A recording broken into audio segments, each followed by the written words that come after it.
అందరికీ నమస్కారం. నిన్న రాజ్యసభలో ఏ విధంగా వైఎస్ఆర్ కాంగ్రెస్ పార్టీ తరఫున అమరావతి ఏపీ రీఆర్గనైజేషన్ బిల్ చర్చ జరుగుతున్నప్పుడు ఏ విధంగా మా పార్టీ నాయకులకి కానీ నాకు కానీ సమయం కేటాయించకుండా వైఎస్ఆర్ కాంగ్రెస్ పార్టీ గొంతునకే కార్యక్రమం ఏ విధంగా చేశారో అనే అంశం ఈరోజు వైస్ ప్రెసిడెంట్ గారికి, రాజ్యసభ చైర్మన్ గారికి విపులంగా ఎక్స్ప్లెయిన్ చేయడం జరిగింది. అదేవిధంగా ఏ విధంగా వివిధ పార్టీల వాళ్ళు, మాకు రాజ్యసభలో 7 మంది ఎంపీలు ఉన్నారు, లోక్సభలో 4 ఎంపీలు ఉన్నారు. ప్రతి బిల్లుపై డిస్కషన్ జరిగేటప్పుడు మాకు కనీసం అంటే 20 నిమిషాలు టైం ఇస్తారు వాళ్ళ రూల్స్ ప్రకారం, స్ట్రెంగ్త్ను బట్టి. నిన్న మాకు కేవలం నేను మాట్లాడుతుంటే మా పార్టీ తరఫున 5 నిమిషాలు మాట్లాడినాకనే నా మైక్ కట్ చేసి టైం అయిపోయిందని చెప్పడం జరిగింది. చాలా దుర్మార్గం ఇది. కావాలని చేశారు, కొందరు ప్రోద్బలం చేశారనే మాకు అనుమానాలు ఉన్నాయని దీనిపై వివరంగా వైస్ ప్రెసిడెంట్ గారికి, చైర్మన్ గారికి ఎక్స్ప్లెయిన్ చేయడం జరిగింది. ఏ విధంగా మాకన్నా చిన్న పార్టీలైనటువంటి బీఆర్ఎస్కి కానివ్వండి, తెలుగుదేశానికి కానివ్వండి ఏ విధంగా సమయం ఇచ్చారో కూడా విత్ ప్రూఫ్స్ అన్నీ చూపించడం జరిగింది. మాకన్నా తక్కువ సభ్యులున్న బీఆర్ఎస్ పార్టీకి ఒక్కొక్కరికి 10 నిమిషాలు మాట్లాడే విధంగా 2 మాట్లాడించడానికి సమయం ఇచ్చారు. అదేవిధంగా రాజ్యసభలో తెలుగుదేశం సభ్యులు ఉండేది కేవలం 2. వాళ్ళిద్దరికి 10 నిమిషాలు మాట్లాడే విధంగా టైం ఇచ్చారు.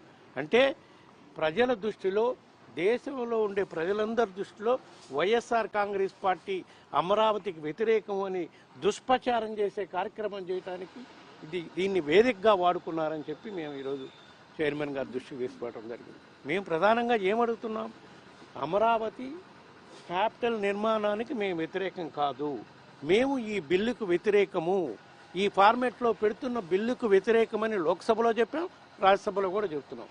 ఎందుకు వ్యతిరేకం అనేది కేవలం 3 అంశాలే. 1, రాజధాని ప్రాంతంలో మీరు తీసుకున్న 50,000 ఎకరాల రైతులకి న్యాయం చేయండి. ఎందుకంటే వాళ్ళ దగ్గర మీరేం డబ్బులు ఇవ్వలేదు, వాళ్ళకి ఆల్టర్నేటివ్ ప్లాట్లు ఇస్తామన్నారు. ఇప్పటికి 7 సంవత్సరాలు అయింది, వాళ్ళకి ఆల్టర్నేటివ్ ప్లాట్లు ఇవ్వలేదు. అందరూ పెద్ద రైతులే ఉండరు, చిన్న రైతులు ఉంటారు.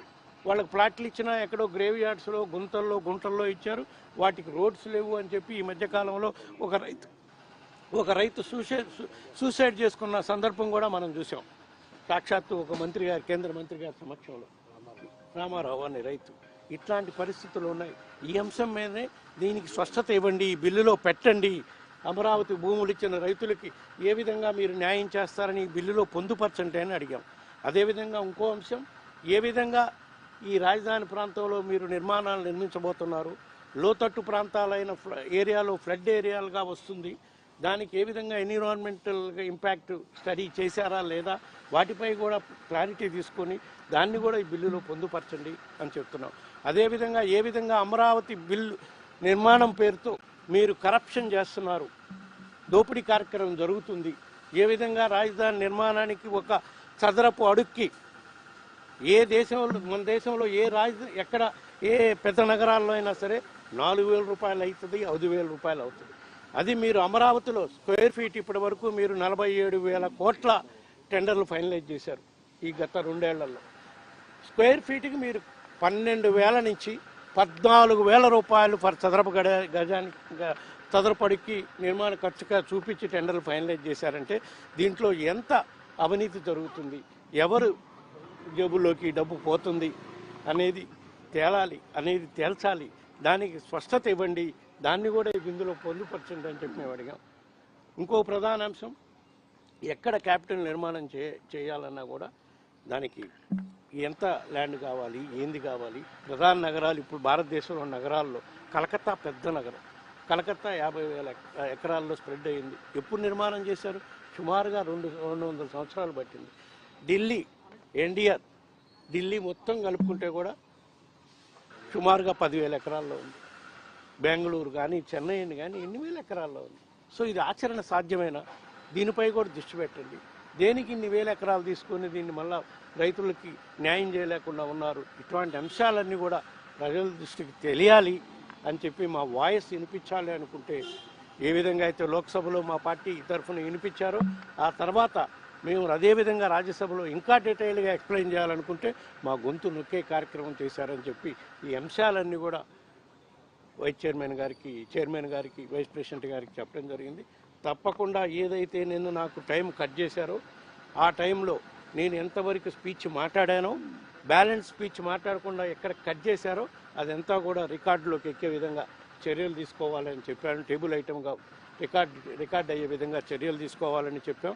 దానికి ఆయన సానుకూలంగా స్పందించి మీరు ఎక్కడి వరకు నేను మాట్లాడిన స్పీచ్ అంతా కూడా ఆయనకి హ్యాండ్ ఓవర్ జరిగింది, మాట్లాడకుండా ఆగిపోయింది కూడా ఆయనకి హ్యాండ్ ఓవర్ చేయడం జరిగింది. దాన్ని అంతా టేబుల్లో రికార్డ్ చేయించి అది రికార్డ్ అయ్యేటట్టుగా చర్యలు తీసుకుంటామని చెప్పారు.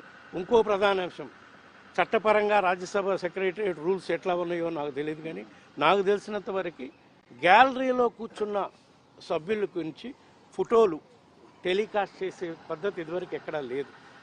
గ్యాలరీలో ఎవరున్నా కూడా నార్మల్గా టెలికాస్ట్ చేయరు, కానీ అన్యూహంగా నిన్న టెలికాస్ట్ చేశారు. గ్యాలరీలో కూర్చున్న తెలుగుదేశం పార్టీ నాయకులు కానీ మంత్రుల గురించి ఎంపీల గురించి టెలికాస్ట్ చేయటమే కాకుండా సాక్షాత్తు ఈరోజు ఒక తెలుగు పేపర్లో బ్యానర్ ఐటమ్గా ఫోటో కూడా పబ్లిష్ చేశారు.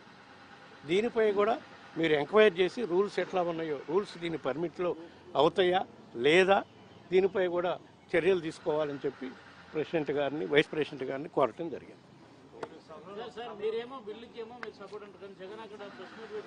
నేను సపోర్ట్ అని అంటంలా, బిల్లుకి వ్యతిరేకము అంటున్నాం, అమరావతికి వ్యతిరేకం కాదు. అదే అమరావతి రాజధాని పేరుతో చేస్తున్న అంశాలను మెన్షన్ చేయండి ఈ బిల్లులో అంటున్నాం. అదేవిధంగా ప్రత్యేక హోదా గురించి ఎందుకు బిల్లులో మెన్షన్ చేయట్లేదు? ఈ అంశాలన్నీ మెన్షన్ చేయమని అంటున్నాం.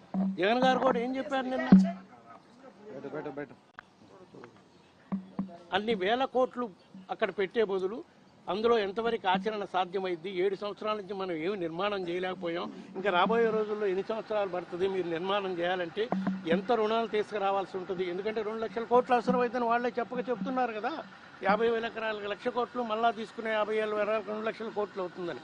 అంత డబ్బు ఒకే చోట పోసే బదులు విజయవాడ ఎట్లా మేము లోగడ ప్రపోజ్ చేసిన వైజాగ్ దీనికి మీరు సానుకూలంగా లేరు కాబట్టి అమరావతి ప్రాంతంలోనే ఉండే విజయవాడ, మచిలీపట్నం, గుంటూరు ప్రాంతాలని 3 నగరాలని కనెక్ట్ చేసుకుంటూ ఇక్కడ డెవలప్ చేయండి, కేవలం 5,000 కోట్లతోనో 10,000 కోట్లతోనో చేయండి అని చెప్పారు. దాంట్లో తప్పేముంది?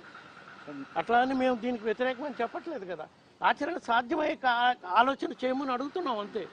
రాష్ట్ర ప్రజలంతా అమరావతిని కోరుకున్నారు, అందుకే కూటమి ప్రభుత్వానికి ఓటేశారు. కానీ మీరు ఇప్పుడు కూడా మీకు 11 సీట్లు వచ్చిన తర్వాత కూడా మళ్ళీ మీరు అమరావతిని 2019లో కూడా అమరావతి అక్కడే నిర్మాణం అనే ఎలక్షన్ పోయారు కదా. అప్పుడు నారా లోకేష్ గారు మంగళగిరిలో అమరావతి ఎక్కడొస్తుందో అక్కడ ఓడిపోలేదా? అట్లా ప్రజలిచ్చిన తీర్పును ఒకదానికి ముడిపెట్టి రాజధానికి ముడిపెట్టి మీరు రాజకీయం చేయాలంటే కరెక్ట్ కాదు.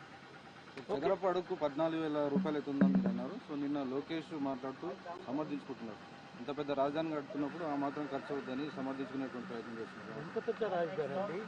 ఎంత పెద్ద రాజధాని? ప్రపంచ స్థాయి రాజధాని కానివ్వండి, దేవతల ఉండే రాజధాని కానివ్వండి, 14,000 రూపాయలు చదరపు అడుగు.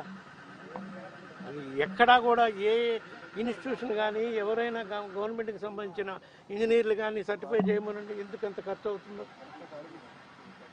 సరే మావిగాన్ అని చెప్పి జగన్మోహన్ రెడ్డి అదే ఇందాక చెప్పా కదా, ఆయన ఎందుకు ఈ ప్రపోజల్ పెడుతున్నారంటే మీరు అమరావతిలో 2 లక్షల కోట్లు పెట్టినా నిర్మాణం చేయడానికి ఇంకెన్నో సంవత్సరాలు పడుతుంది. ఆల్టర్నేటివ్గా విజయవాడ, మచిలీపట్నం, గుంటూరు 3 నగరాలని కేంద్రీకృతం చేసుకుంటూ, ఎందుకంటే ఈ ఏరియా అంతా కూడా మీ అమరావతి రీజన్ జోన్ కిందకే వస్తుంది, సిఆర్డీ కిందకే వస్తుంది.